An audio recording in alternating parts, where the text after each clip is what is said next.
Saudari dan saudara yang terkasih di dalam Tuhan Yesus, marilah kita berdoa. Doa yang diajarkan oleh Tuhan Yesus sendiri.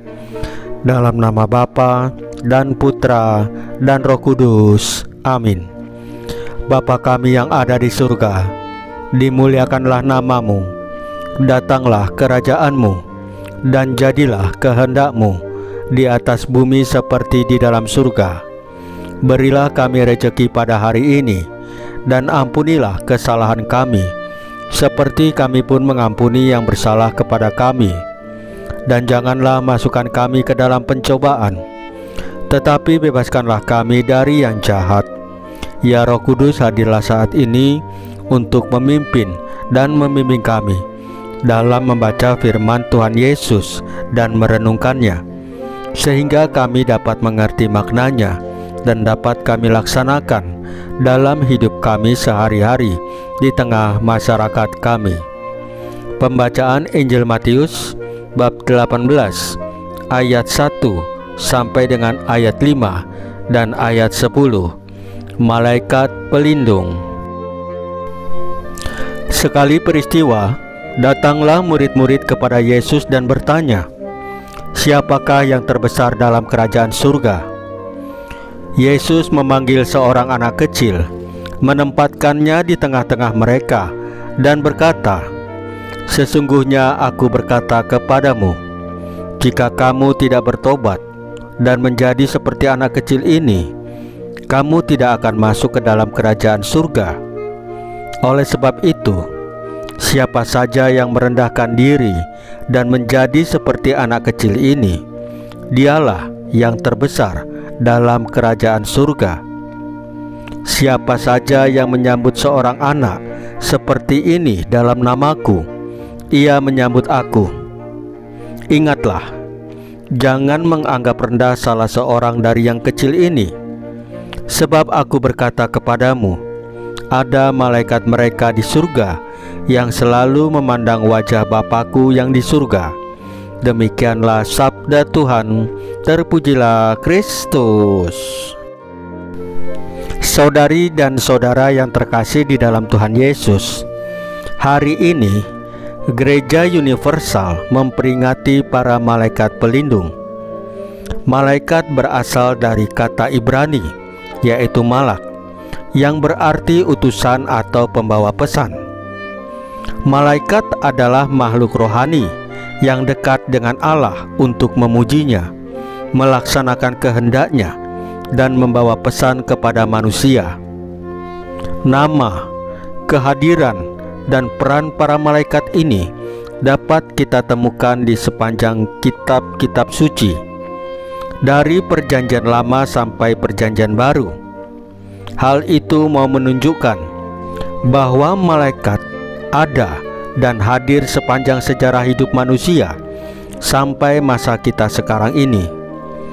Pada abad kedua, Origenes menulis, "Kita orang Katolik percaya bahwa Allah memberikan kepada kita masing-masing seorang malaikat untuk menuntun dan melindungi kita." Kemudian kita kenal dengan nama malaikat pelindung. Tradisi keberadaan malaikat pelindung ini berkembang dari tahun ke tahun. Pada tahun 1608, Paus menetapkan 2 Oktober secara liturgis menjadi peringatan malaikat pelindung. Sejak kita masih kanak-kanak, para katekis mengajarkan kehadiran malaikat itu sebagai pencatat perbuatan baik atau buruk kita.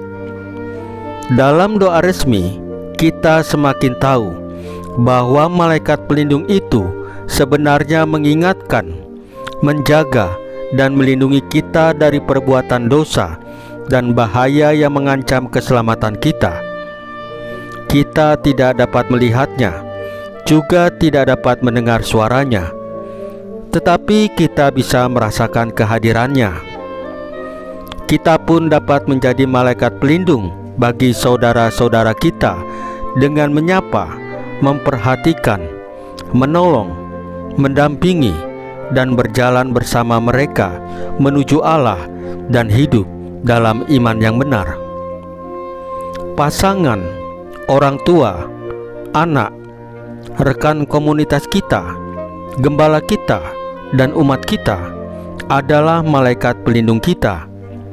Melalui mereka, Allah menyapa, menolong, dan mendampingi kita.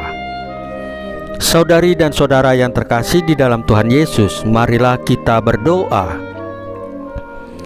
Malaikat pelindung yang suci, teman perjalanan hidup kami, Engkau tidak pernah meninggalkan kami siang dan malam. Ya malaikat Tuhan, semoga kami mendengarkan pesan-Mu dan mengikutinya, supaya kami berjalan bersamamu kepada Allah. Bersama para malaikat, kami lantunkan pujian, kemuliaan kepada Bapa dan Putra dan Roh Kudus. Salam Maria, penuh rahmat, Tuhan sertamu. Terpujilah engkau di antara wanita, dan terpujilah buah tubuhmu Yesus. Santa Maria Bunda Allah, doakanlah kami yang berdosa ini, sekarang dan waktu kami mati. Ya Tuhan Yesus, tambahkanlah iman kami hanya kepadamu saja, karena hanya Engkaulah Tuhan dan Juru Selamat kami satu-satunya. Tidak ada yang lain. Dalam nama Bapa dan Putra dan Roh Kudus. Amin. Saudari dan saudara yang terkasih di dalam Tuhan Yesus, bacaan firman dan renungan hari ini sudah selesai. Tuhan Yesus memberkati kita semua.